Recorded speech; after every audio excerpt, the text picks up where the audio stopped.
While many countries around the world have largely recovered from the COVID-19 outbreak, a new wave of the outbreak, caused by a mutated strain of Omicron, is spreading rapidly in mainland China. The Communist government continues to adhere to its extreme zeroing out policy that has been in place since the beginning of the outbreak, and after the citywide lockdown of Shenzhen and Dongguan in Guangdong province from March 14th, Shanghai officially announced on the evening of March 27th that the city will be locked down in batches from March 28th at 5 p.m., using the Huangpu River as the boundary. From 3 a.m. on April 1st to 3 a.m. on April 5th, the whole area will be closed for 4 days, during which 2 full-scale nucleic acid tests will be conducted.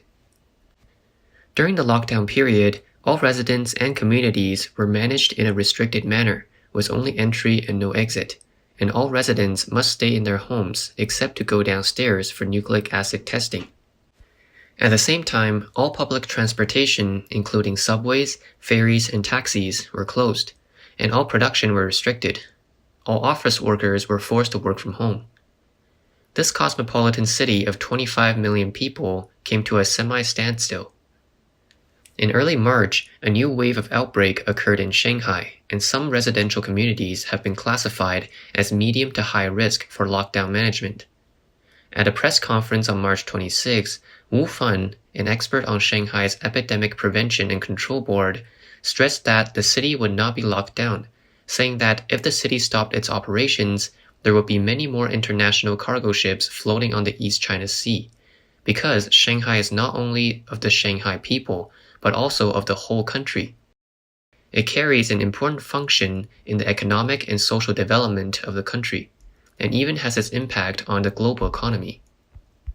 However, just 1 day later, at 8 p.m. on the 27th, officials suddenly announced a city lockdown and required supermarkets in Shanghai to stay open until 12 a.m. The city was closed at 8 p.m. on the 27th.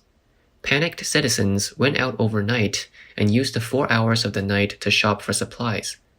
Some communities under lockdown were temporarily open to allow people to go out and buy supplies. The video circulated on the internet showed that people lined up in a 200-meter-long line at the supermarket, and some even fought over the food. The price of vegetables and fruits also rose rapidly. Price of 500 grams of green veggies rose from 2 yuan to 15 yuan. The shelves of supermarkets, stores, and farmers' markets became empty, and the scene was quite chaotic. Until early morning on the 28th, Shanghai's streets are still bustling with people who were carrying bags of snatched goods home. In addition, there is rumor that Shanghai brokerage firms and fund practitioners rushed to their companies overnight to ensure normal stock market trading and other operations on the 28th, in order to avoid being locked at home and unable to work the next day. Shanghai is a supercity for electronics and chip foundries, chip packaging and testing, and electric vehicle production. The closure of Shanghai will have a serious impact on the supply chain of the global semiconductor industry, electronic foundry, and electric vehicle industries. The Zhangjiang High-Tech Park in Shanghai's Pudong New District, known as Shanghai Silicon Valley, is the high-tech hub of Shanghai and is home to many chip-related companies. After 3 full-scale nucleic acid tests, the park's strict lockdown of its residential area has been extended anyway. The leading semiconductor packaging and testing company, ASE Technology, is mainly located in the Zhangjiang High-Tech Park. Electronics foundry Quanta Computer has an export processing zone in Songjiang, Shanghai, producing laptops, cloud and car electronics. Shanghai Changsuo under Pegatron is an important base for iPhone assembly, which also falls within the area of this lockdown. Tesla has a super factory in Shanghai, which is the most important offshore production base for Tesla, and will also be affected by this major lockdown in Shanghai. Semiconductor wafer fabricator WaferWorks said that the staffing and production of the Shanghai plant will not be affected, but the shipment may be affected. TSMC said on the evening of the 27th, production is not affected. TSMC's Songjiang plant mainly focuses on 8-inch wafer foundry. SMIC has 8-inch and 12-inch wafer fabs in Shanghai, and its most advanced processes are concentrated in Shanghai as well, with a monthly production capacity of about 35,000 wafers. In Kunshan City, Jiangsu Province, which is close to Shanghai, there are also major makers of display panels such as AUO and Wistron, which mostly export through Shanghai. Some manufacturing Taiwanese businessmen said that many electronic factories pick up goods from Kunshan, the port of Shanghai, for transshipment and export. And now with Shanghai's restriction of people and vehicles in effect, the enterprise cargo transportation will have to be stopped. Goods originally exported through the port of Shanghai will have to wait for the end of the epidemic before logistics can be streamlined. Some Taiwanese companies believe that once Shanghai continues its lockdown, the Kunshan factory will face the trouble of lack of goods and blocked logistics, an impact on their operations. Some industry insiders say there is growing concern that China's semiconductor manufacturing and packaging industry may be seriously affected if Shanghai eventually decides to lock down the Zhangjiang High-Tech Park. Earlier on March 14th, Shenzhen and Dongguan, the electronics manufacturing bases in southern China, had announced citywide closures. The city closure in Shenzhen has affected local factory operations. More than 60 Taiwanese factories, including Foxconn and Unimicron, which assemble Apple phones, were forced to stop production. According to documents, Foxconn's Longhua and Guanlan factories are now mainly responsible for the OEM of Apple iPhones, but also for the production and assembly of accessories for iPads, Apple computers, and other products, as well as the production of other consumer electronics brands. The closure of the city has not only caused the production to stop, but the logistics industry in Shenzhen has also come to a near standstill. If the outbreak continues in Shenzhen, it will seriously affect the shipments of Apple and other products. In China's largest electronics distribution center, Huaqiang North, all the major electronic wholesale centers have been closed. The streets of Saigo Plaza in Huaqiang North, pedestrians and vehicles are spare, and many public health vehicles and police cars are present. According to the latest estimates by economists at the Chinese University of Hong Kong, China's COVID-19 lockdown could cost the economy at least $46 billion a month, or about 3.1% of GDP. If other regions were to follow Shanghai's lead and implement a stricter lockdown that would require most residents to stay home, the cost of the loss would double, according to the Economist assessment based on the recent city closures, which accounted for 20% of GDP. The overall economic impact will be even worse if national inflationary effects and supply chain spillovers were included. A strict lockdown in Shanghai alone could reduce China's real GDP by 4%. If China's 4 largest cities were to impose a strict lockdown together, the inflation-adjusted national GDP will be reduced by up to 12%.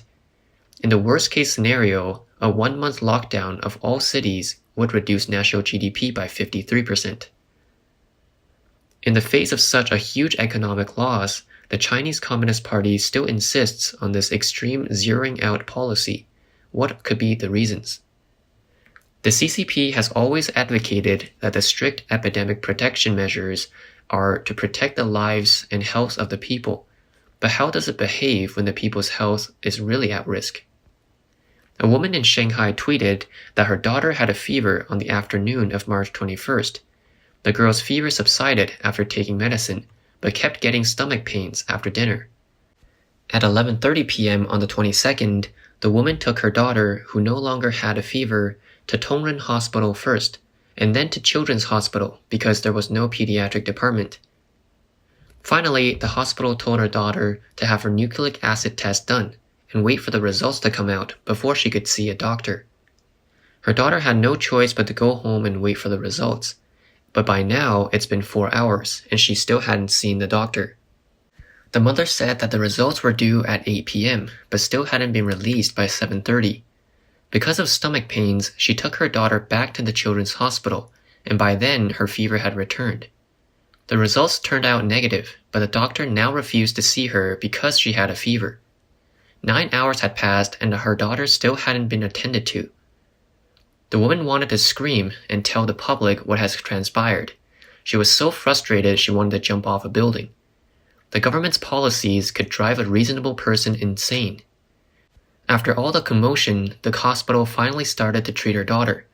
The child was finally diagnosed with intestinal stenosis, and any further delay could have resulted in intestinal necrosis.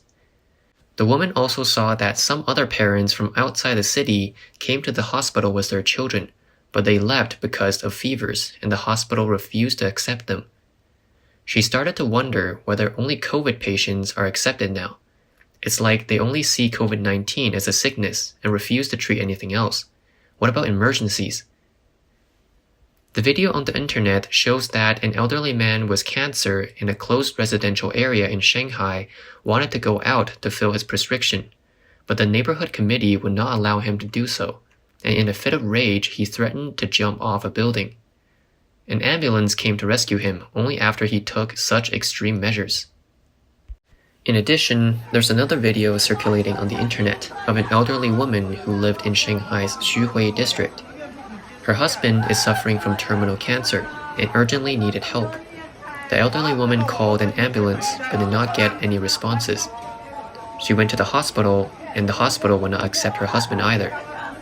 The helpless old woman had to kneel in the rain to beg the neighborhood committee staff. She cried, "Please, please do something good for once." After the message attracted the attention of the public, Shanghai officials finally responded and made arrangements for the patient to go to the nearby Dahua Hospital for treatment. The video of the woman kneeling on the ground also seems to have been censored and deleted from Weibo. The latest news on the internet is that the woman's husband has passed away. A nurse at Shanghai Oriental Hospital had an asthma attack at home on March 23rd, which could not be relieved with medication, and her family drove her to the hospital's emergency department for treatment at around 7 p.m. That night, the emergency department was temporarily closed for environmental sampling and disinfection due to the need for epidemic control. The family then sent her to another hospital for treatment, but she died at about 11 p.m. that night after the resuscitation failed. A kidney dialysis patient was stranded at home for 5 days with breathing difficulty. An ambulance was called but was stopped outside the hospital. A 60-day-old baby had a fever of 39 degrees. The mother called an ambulance for help but was totally ignored. These cases go on and on. Recently, a woman in Shanghai had eyelid cosmetic surgery and her residential area was locked down, so he couldn't get to the hospital to remove the stitches. If the stitches could not be removed in time, there would be severe problems. The doctor had no choice but to help the woman remove the stitches through the fencing at the entrance of the area. There is a video of an old man who was stuck in a high-rise building for days and could not stand it any longer, scattering money downstairs and then jumping off the building. What is the real reason why so many human tragedies are happening, yet the government still chooses to impose the extreme policies? Current affairs commentator Yue Shan has written an article on March 28th. In his article, Shanghai's party secretary Li Qiang is considered a close friend of Xi Jinping. Shanghai's approach to epidemic prevention had always been expert-led, and Shanghai has never adopted citywide lockdown to prevent any epidemics, nor disciplined any officials. 我们在对疫情充分控制的情况下面，实施我们的疫情的控制和生活正常化的两步。Is Li Qiang's lockdown model the privilege given by Xi Jinping, or is Li Qiang bold enough to innovate and follow suit the international trend, against the instructions of Xi's central government? This the public does not know. But this pattern of epidemic prevention is, after all, in conflict with Xi Jinping's long-standing emphasis on the party controls everything. Yue Shan believes that Shanghai's official announcement of a district closure also means that Li Qiang finally can't take it anymore. If the epidemic in Shanghai gets out of control and continues to worsen, it may affect the personnel of the 20th Communist Party Congress this fall. The internal struggle of autocracy is currently taking place at the top of the Communist Party. As we entered March, a list of personnel from the 20th CPC National Congress to be finalized at the Communist Party's meeting in Beidaihe a few months later should already be in the midst of a tense tug-of-war. It is rumored that Li Qiang will be promoted to the Standing Committee of the Politburo at the 20th CPC Congress, and one of Xi Jinping's potential successors. As a close friend of Xi, Li Qiang's every move is closely watched by his political opponents within the party. If Li Qiang makes a mistake, not only will his career be over, but even Xi Jinping's re-election will be attacked by the anti-Xi faction. Therefore, the so-called war against the epidemic under Xi Jinping's personal command is becoming an important part of the internal fight in Zhongnanhai.